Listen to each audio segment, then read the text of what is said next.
नमस्कार किसान भाइयों, कार्यक्रम कृषि दर्शन के आज के अंक में आप सभी का स्वागत है। किसान भाइयों, आज का हमारा कार्यक्रम नन्हे मुन्ने बच्चों पर आधारित है। अरे भाई, आप सोच रहे होंगे ये ऐसा कैसे? ये तो कृषि का प्रोग्राम है। फिर चलिए आपको मैं समझाती हूँ।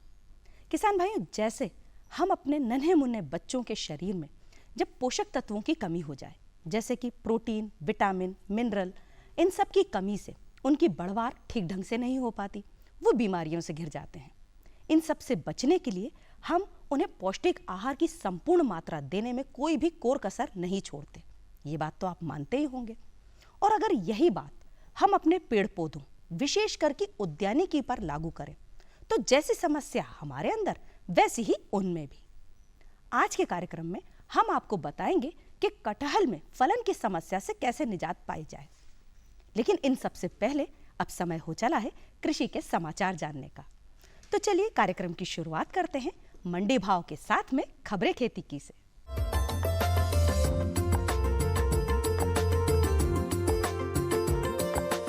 नमस्कार किसान भाइयों, खबरें खेती की में आपका स्वागत है। और चलिए सबसे पहले एक नजर कृषि से जुड़े आज के मुख्य समाचारों पर।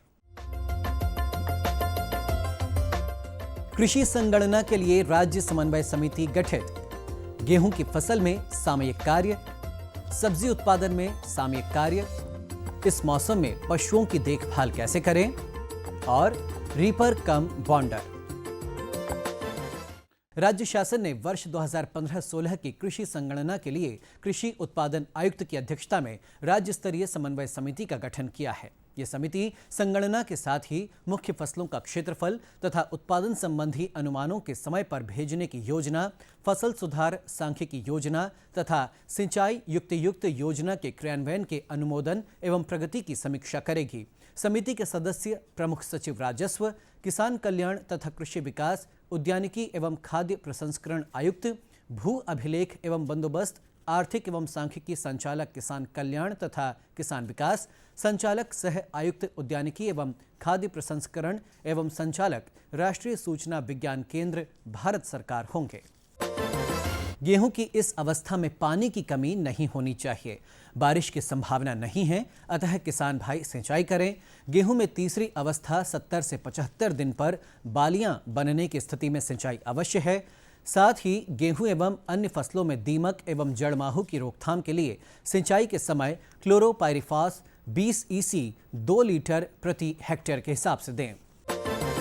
इस समय ग्रीष्मकालीन सब्जियां लगाने हेतु नर्सरी की तैयारी करें तथा बीज को कार्बेंडाजिम एवं मिट्टी को थायरम से उपचारित कर नर्सरी में डालें व बीज की बोनी के बाद बीज सैया पर धान की पुआल या सफ़ेद प्लास्टिक शीट डालें, जिससे तापमान नियंत्रित रहेगा, तथा बीज के अंकुरण के पश्चात धान की पुआल या सफ़ेद प्लास्टिक शीट को हटा दें। संभावित मौसम में पशुओं में इस समय बाह्य परजीवियों की संभावना हो सकती है, अतः इनके बचाव हेतु क्लीनर या ब्यूटॉक्स नामक दवा को 1 लीटर पानी में 2 मिलीलीटर दवा के अनुपात में मिलाकर पशुओं के शरीर पर सुरक्षात्मक तरीके से लगावें तथा इसके उपरांत पशुओं को 1 घंटे बाद नहलाएं व शाम के समय पशुशाला में नीम की पत्तियों का धुआं करें, जिससे पशुशाला में मच्छर और मक्खियों का प्रवेश रोका जा सके। रीपर कम बॉन्डर। इस मशीन से गेहूं, धान एवं जौ आदि फसलों की कटाई करने के साथ साथ फसल के बंडल बनाए जा सकते हैं। बंडल बनाने के लिए सन की रस्सी का उपयोग किया जाता है। इस मशीन में 11 HP का इंजन लगा होता है, जिसमें डीजल की खपत 1 से 1.25 लीटर प्रति घंटे होती है तथा इससे 1 घंटे में 1 एकड़ फसल की कटाई की जा सकती है। इसमें ट्रॉली को अटैच कर 6 क्विंटल तक का भार ढोया जा सकता है। इस मशीन को एक व्यक्ति आसानी से चला सकता है तथा एक दिन में लगभग 10 एकड़ में लगी फसल की कटाई एवं उसके बंडल बनाए जा सकते हैं, जबकि मजदूरों से यह काम कराने में लगभग 10 दिन का समय लगता है। इस प्रकार इस मशीन के उपयोग से 10 गुना समय की बचत भी की जा सकती है। तो किसान भाइयों, खबरें खेती की में आज बस इतना ही। मुझे दीजिए इजाजत और आगे आप देखिए मंडी भाव। नमस्कार।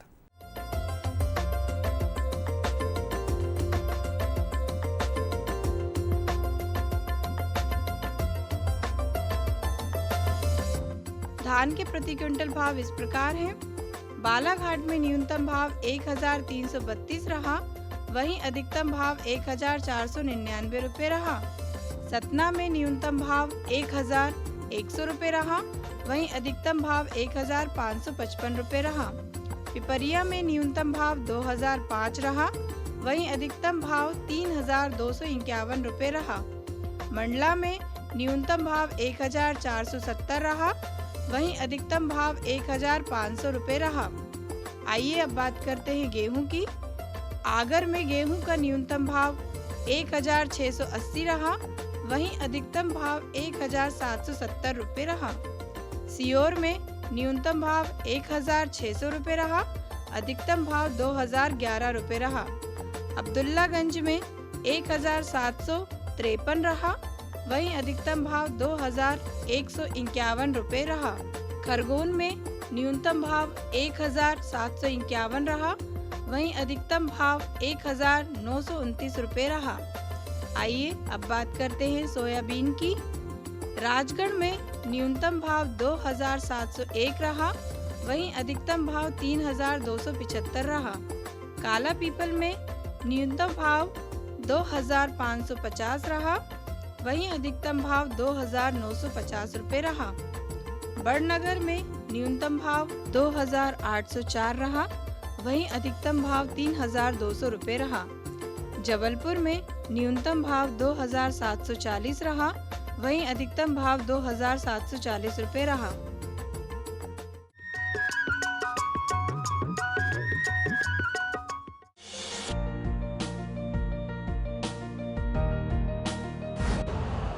यूरिया का स्वदेशी उत्पादन 70 लाख टन बढ़ाने के लिए 6 उर्वरक संयंत्रों का उद्धार किया जा रहा है। FCIL के गोरखपुर, सिंदरी, तलचर और रामागुंडम संयंत्र, HFCL की बरौनी इकाई और BVFCL की नामरू फोर्थ। सोने पर सुहागा ये है कि देश में अब बनेगा सिर्फ नीम लेपित यूरिया, क्योंकि इससे होगा किसानों का फायदा ही फायदा। अनाज का उत्पादन 10% तक बढ़ेगा। बढ़ेगी 10 से 15% नाइट्रोजन क्षमता। अरे सुन तो। मुझे क्या सुनाना चाहते हो? जो सुनाओ मेरी सौतन को। किसको? अरे वही तुम्हारा मोबाइल फोन जिससे सुबह शाम दिन रात चिपके रहते थे और कहते थे किसान कॉल सेंटर से बातें हो रही हैं।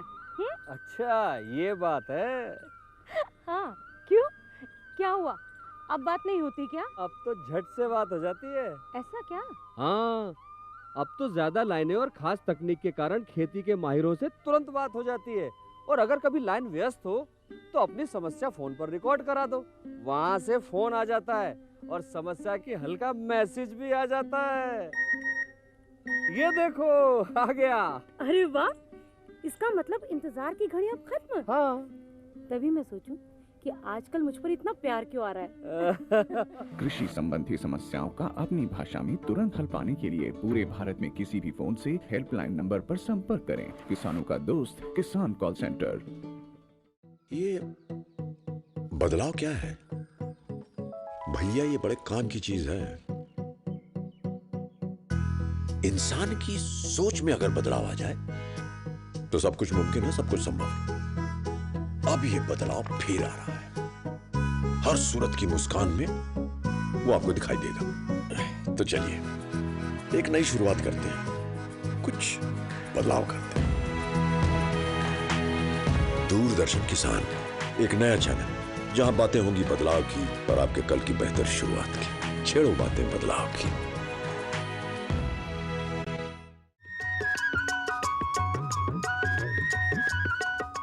किसान भाइयों, ये तो थे हमारे कृषि समाचार। कृषि समाचारों को देखकर कृषि जगत में क्या कुछ चल रहा है, इसकी संपूर्ण जानकारी हम तक प्राप्त हो जाती है।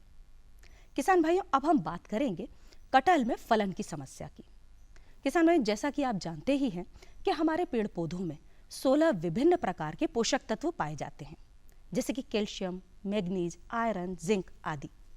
इन सब की कमी या अधिकता यदि भूमि में हो जाए तो जो परिपक्व होने वाले फल हैं उनमें या तो वो परिपक्व होने से पहले गिर जाएंगे या चिपचिपे होकर परिपक्व हो ही नहीं पाएंगे। इन सब से बचने के लिए क्या कुछ उपाय करना चाहिए? कटहल में फलन की समस्या से निजात कैसे पाई जाए? इसकी जानकारी आपको दे रहे हैं हमारे विशेषज्ञ हैं डॉक्टर IM खान, डीन कृषि महाविद्यालय गंजबासौदा से। मेरे यहाँ पे कुछ कटहल के पौधे लगे हुए हैं जिनमें कि एक समस्या है कि फूल लगने के बाद फल बनते बनते बहुत सारे फल गिर जाते हैं और गिरने के कारण मेरे को जो उसमें जो फलन चाहिए थी, जो फ़ायदा मिलना था कि उसके उपज मिले, वो नहीं मिल पाती है। मैं आपको दिखाना चाहूँगा कि बहुत से ये तो बहुत कम है, पेड़ के नीचे बहुत सारे वो पड़े हुए हैं ऐसे ही, ये बहुत ज़्यादा गिर जाते हैं और ये गिरते हैं और केवल 20-25 ही पौधे में लगे रहते हैं बस। तो इसका क्या निदान है और कैसे हम बहुत ज़्यादा फल ले सकते हैं? दीपक जी का जो ये कटहल से संबंधित प्रश्न था, किसान भाइयों को ये बताना चाहेंगे, बहुत ही महत्वपूर्ण प्रश्न है जिसकी जानकारी हम सभी किसान भाइयों को देना चाहते हैं। कटहल में इस प्रकार से छोटे जो फल होते हैं उनमें ये पहले सफ़ेद सफ़ेद दिखाई देने लगता है और उसके बाद ये आगे चल के इस तरह से फल ज़्यादा ख़राब होना शुरू हो जाते हैं, गलने लग जाते हैं। ये जो बीमारी है एक राइजोफॉस रॉट नाम की बीमारी से आता है। राइजोफॉस रॉट एक किस्म की डिजीज़ है जो कि कटहल में जब वो बहुत छोटे होते हैं फलन अवस्था में, उस वक़्त इसमें इस बीमारी का प्रकोप बहुत ज़्यादा होता है और उसके परिणाम स्वरूप इसके फल झड़ना शुरू हो जाते हैं। ये बहुत आम समस्या है कटहल में। तो इसमें किसान भाई को ये ध्यान रखने की आवश्यकता है कि जहाँ पर भी जब फल आने लग रहे होते हैं, इसमें फूल आना प्रारंभ होता है, उस वक़्त इसमें आसपास सिंचाई न करें। पानी अगर वहाँ पर ज़्यादा होगा तो इसमें इस प्रकार के रोग बढ़ने की संभावना बहुत ज़्यादा रहती है। तो सबसे पहले किसान भाई ये करें कि जहाँ पर अगर इसमें गलन वाले फल, उनको सड़न वाले फल दिख रहे हैं, उन सबको एकत्रित कर लें, जो दिखाई दे रहे हैं उनसे तोड़ लें और किसी गड्ढे में इसको डाल के दबा दें मिट्टी के नीचे, ताकि इसकी फंगस और इसका जो है ज़्यादा दूर तक नहीं फैल सके। दूसरा, इसके नियंत्रण के लिए जो किसान भाई कर सकते हैं वो एक कंटॉप नामक दवा या हेक्सोकोनाजोल नाम की दवा का 2 ml प्रति लीटर के हिसाब से या साफ 1 ml प्रति लीटर के हिसाब से घोल बना के छिड़काव अगर करेंगे तो किसान भाइयों को आगे और फल ना गिरने की स्थिति निर्मित हो सकती है।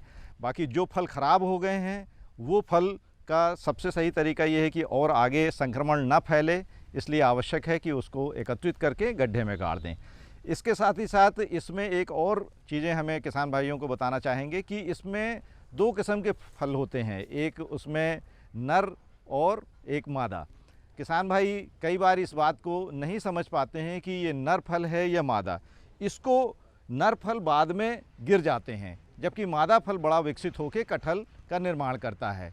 ऐसी स्थिति में भी कई बार हमें ये पता चलता है कि किसान भाई समझते हैं कि उनका फल जो है गिर रहा है, वास्तव में वो नर फल भी होते हैं जो कि गिरते हैं। उनका कार्य निषेचन की क्रिया जो है उसको करने के पश्चात फिर वो फल गिर जाते हैं। इसमें अगर हम देखें तो इस फलों में ऊपर की तरफ जो कॉलर जैसी स्थिति बनती है ये नर फल कहलाते हैं, जबकि जिसमें एक ये पतली सी एक रिंग सी बनती है जिसको लिप रिंग कहते हैं, ये इसके फीमेल फ्लावर होते हैं। बाद में यही फीमेल फ्लावर जो है वो बड़ा होके कटहल का फल का निर्माण करता है। तो कई बार गिरने की स्थिति में हमारे किसान भाई सोचते हैं कि उनके फल गिर रहे हैं। इनकी स्थिति मेल फ्लावर ऊपर की तरफ लगता है, फीमेल नीचे की तरफ लगता है और ये गिरते हैं अपना कार्य संपूर्ण करने के पश्चात। तो 2-3 चीज़ों का अगर किसान भाई हमारे ख्याल रखेंगे कि इसमें जो फल जहाँ पर भी फलन की स्थिति बन रही हो वहाँ पहले सिंचाई अत्यधिक न करें, आसपास थाला लगा लें ताकि वहाँ आसपास पानी ना आने पाए, और साथ ही साथ इसमें साफ नामक दवा का या फिर कंटॉप का 2 ml प्रति लीटर के हिसाब से किया जा सकता है। तो इसका इन बातों का अगर ख्याल रखेंगे हमारे किसान भाई तो निश्चित रूप से कटहल के अंदर उसको फलन की स्थिति मिलेगी। मैं आपको ये बताना चाहूँगा कि जैसे यहाँ पर ये प्रारंभ में ऐसा दिखाई देते हैं, ये इस तरीके से दिखाई दे रहे हैं आपको, ये फूल आने की अवस्था है। फूल आने के बाद ये बाद में कुछ इस तरीके से थोड़ा बड़ा होता है। यही वो स्थिति है जिसमें इनके ऊपर रोगों का या ग्रसित होते हैं, और उसके बाद अगर ये सही फल है तो आगे चल के इस तरह से विकसित हो जाता है। और अगर इस स्टेज तक अगर आपका फल आ गया है तो फिर वो बड़ा हो जाएगा, फिर उसमें आगे रोग नहीं लगते हैं। तो प्रारंभिक अवस्था में ही इसमें रोग का संक्रमण होता है।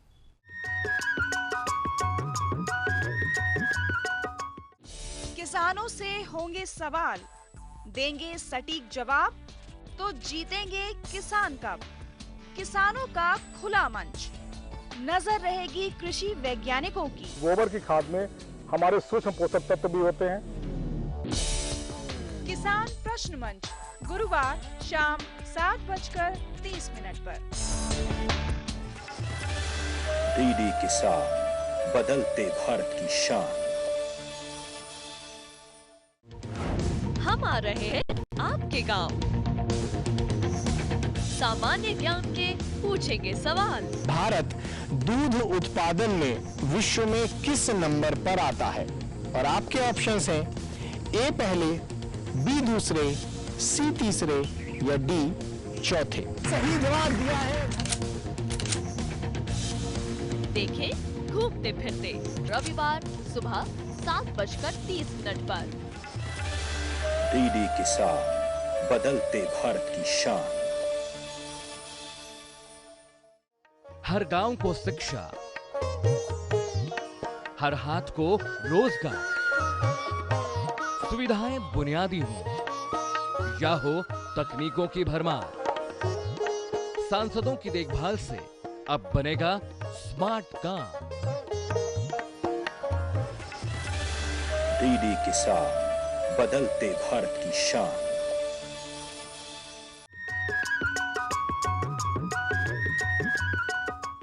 किसान भाइयों, यदि हम अपनी कृषि आय को दुगना करना चाहते हैं तो उसके लिए कुछ पूर्व नियोजित कार्य प्रणाली को अपनाना चाहिए, जैसे कि खेत, बीज, उर्वरक आदि सबकी संपूर्ण जानकारी होने के साथ साथ सही चुनाव, उसके बाद सिंचाई की संपूर्ण व्यवस्था, उसके बाद हम जब तक फसल पक जाए उसकी हम अच्छी तरीके से देखभाल करें।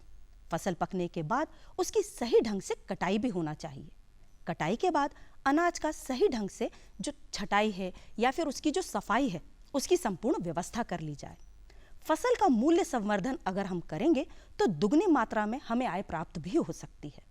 इसके साथ साथ यदि हम बाजार मूल्य को भी ध्यान में रखकर अपनी फसल को बाजार में तब ले जाएं जब बाजार मूल्य अच्छा मिले तो उससे सही तौर पर हमें आय भी प्राप्त हो सकती है। जितनी आप अपनी फसल को बढ़ाने में, उसको संभालने में अपनी जो पूरी की पूरी मेहनत लगाते हैं, उतनी ही मेहनत हमारा ये कार्यक्रम भी आपके लिए करता है। आप नियमित रूप से रोज शाम 5:30 बजे यानी कि सोमवार से शुक्रवार हमारा प्रोग्राम कृषि दर्शन देख सकते हैं और अपनी आय को दुगनी करने के रास्ते भी अपना सकते हैं। अरे भाई, सब कुछ क्या मैं ही बताऊंगी? हमारे विशेषज्ञ हैं ना आपको ये बताने के लिए। हमारे विशेषज्ञ हैं SK श्रीवास्तव, कृषि महाविद्यालय ग्वालियर से।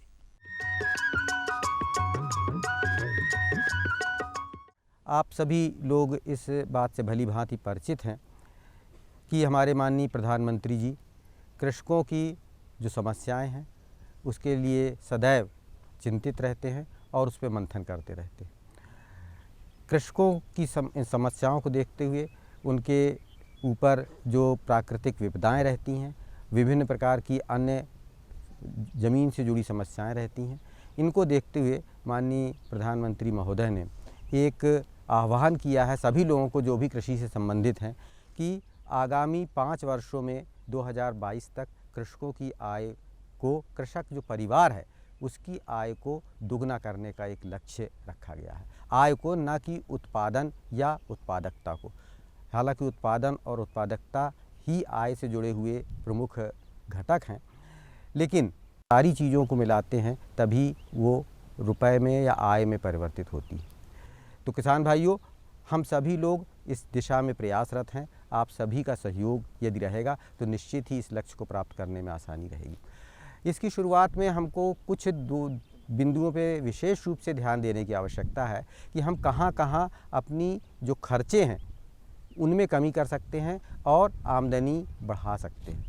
तो आपके सामने एक इसी दिशा में एक बहुत बड़ा प्रयास किया जा रहा है, और वो है कि सभी कृषकों के खेतों के मृदा को, ज़मीन का विश्लेषण किया जाए, उनके नमूने लिए जाएं और वहाँ पे कितने तत्व किस मात्रा में मौजूद हैं जिनकी खेत को आवश्यकता है या फसलों को आवश्यकता है, चाहे वो मुख्य तत्व हों नत्रजन, स्फुर और पोटाश, चाहे वो सूक्ष्म पोषी तत्व हों, उनका भी यहाँ पे विश्लेषण किया जा रहा है। तो आप सभी लोगों से निवेदन है कि अपने अपने खेतों का जो ज़मीन के नमूने हैं, मृदा के नमूने हैं, वे अपने संबंधित कृषि विभाग के अधिकारियों के माध्यम से, कृषि विज्ञान केंद्र के वैज्ञानिकों के माध्यम से वहाँ पे पहुँचाने का कष्ट करें, प्रयास करें, जिससे सभी खेतों का, और अभी प्रारंभिक रूप से लक्ष्य ये रखा गया है कि जो असिंचित क्षेत्र हैं वहाँ 10 हेक्टेयर का एक ग्रिड बनाई गई है, और जो सिंचित क्षेत्र है वहाँ 4 हेक्टेयर की एक ग्रिड बनाई गई है, जिसमें किसी भी किसान के खेत आ जाएंगे। तो उनमें सभी किसान के खेतों से मिट्टी के नमूने लेकर के उनका एक संकलित नमूना बना करके उसका विश्लेषण किया जा रहा है, और आपको मृदा स्वास्थ्य कार्ड आपके पास पहुंचाए जा रहे हैं। तो आप सभी इस दिशा में कोशिश करें, प्रयास करें कि आपके भी खेतों के नमूने जाएं और आपके पास मृदा स्वास्थ्य पत्रक वो बन करके पहुंच जाए, जिसके आधार पे आपके खेत में यदि किसी तत्व की अधिकता हो सकती है, वो तत्व आपको अधिक डालने की ज़रूरत नहीं है, जिसमें आप पैसे ना खर्च करें। दूसरा, हमको विशेष रूप से ये ध्यान देने की आवश्यकता है कि हमारी ज़मीनों में कार्बन जो पदार्थ है वो बहुत कम हो रहा है, तो हम अपने खेतों में कार्बनिक पदार्थ के माध्यम से भी जो पोषण तत्व है उनको पहुंचाने का प्रयत्न करें। जितना भी खेत का कचरा है, जो भी अवशेष हैं, और हमारे जानवरों का गोबर विशेष रूप से, उन सभी को मिला करके हम उसको खाद में परिवर्तित कर दें, चाहे वो नाडेप की खाद हो, चाहे वो केचुआ खाद हो, वो बना करके हम वापस खेत में जितने भी तत्व हम खेत से निकाल रहे हैं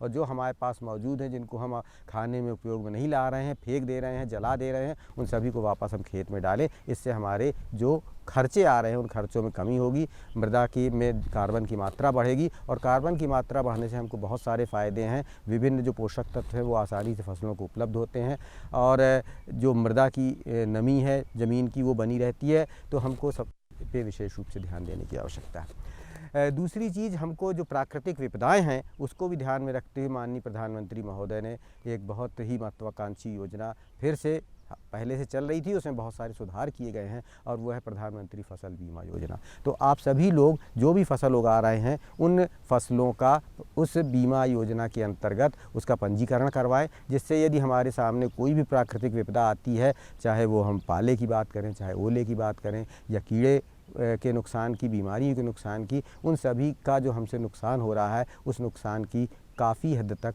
हमारी भरपाई हो सके, और जो हम बहुत अधिक नुकसान की वजह से किसान बहुत मुसीबत में आ जाता है, उस मुसीबतों को कुछ कम किया जा सके। पानी का जो हम उपयोग करते हैं, पानी बहुत ही सीमित मात्रा में हमारे पास उपलब्ध है। यद्यपि मध्य प्रदेश में सिंचित क्षेत्र का रकबा काफ़ी तेज़ी के साथ बहुत अधिक बढ़ा है, लेकिन फिर भी अभी हमको काफ़ी जल की आवश्यकता है खेती करने के लिए। तो हमारे पास जहाँ जिसके पास जो भी जल के संसाधन उपलब्ध हैं, हालांकि ये साल थोड़ा अच्छा साल रहा है वर्षा के हिसाब से, उसका हम अधिक से अधिक क्षेत्र के लिए उपयोग करें, और इसके लिए जल के संसाधनों का उपयोग करने के लिए हमारे पास जो भी है, जिसको हम माइक्रो इरिगेशन या ड्रिप इरिगेशन, स्प्रिंकलर इरिगेशन, इन चीज़ों का उपयोग करें, जिससे कम पानी में ज़्यादा से ज़्यादा क्षेत्र की फसलें की सिंचाई करी जा सकते। और यदि ये हमारे पास संसाधन किसी कारण से उपलब्ध नहीं है, तो हम कम से कम जो नाली कूड़ पद्धति है उससे अगर हम खेती करते हैं, तो हम उन नालियों में पानी छोड़ देंगे और उससे ज़्यादा क्षेत्र में सिंचाई हो सकेगी। शहर से आया है ना तिवारी सेठ, वो जबरदस्ती हम किसानों की जमीन हड़पना चाहता है। रुपया चाहे ईमानदारी से कमाया जाए या बेईमानी से, रुपया रुपया होता है। ऐसा रुपया कभी रास नहीं आता बड़े भैया। आप कौन? तेरे पति का बाप बोल रहा हूँ, समझा दे उसे। अगर वो अपनी जिद पर अड़ा रहा ना, तो इसका अंजाम बहुत बुरा होगा। धरती की गोद में डीडी किसान, बदलते भारत की शान।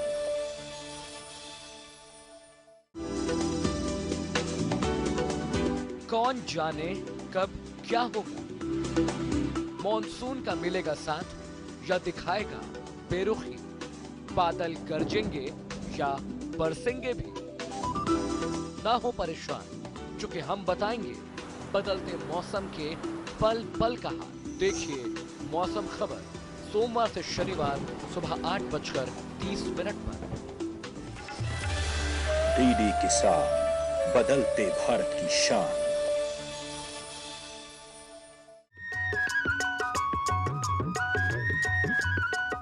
किसान भाइयों, ये तो था हमारा आज का अंक। आज के अंक में आपने जाना कि कैसे हम अपने जो उद्यानिकी में पेड़ पौधे हैं, विशेषकर कटहल में फलन की समस्या से कैसे निजात पाई जाए। साथ ही साथ आप अपनी कृषि आय को कैसे दुगना कर सकते हैं, उसके रास्ते भी हमने आपको सुझाए। निश्चित तौर पर आपको हमारा आज का यह अंक जरूर पसंद आया होगा। अगले अंक में फिर इस प्रकार की कृषि संबंधित जानकारियों के साथ हम एक बार फिर उपस्थित होंगे। तब तक के लिए मैं पूर्वा आपसे आज्ञा चाहती हूँ। नमस्कार।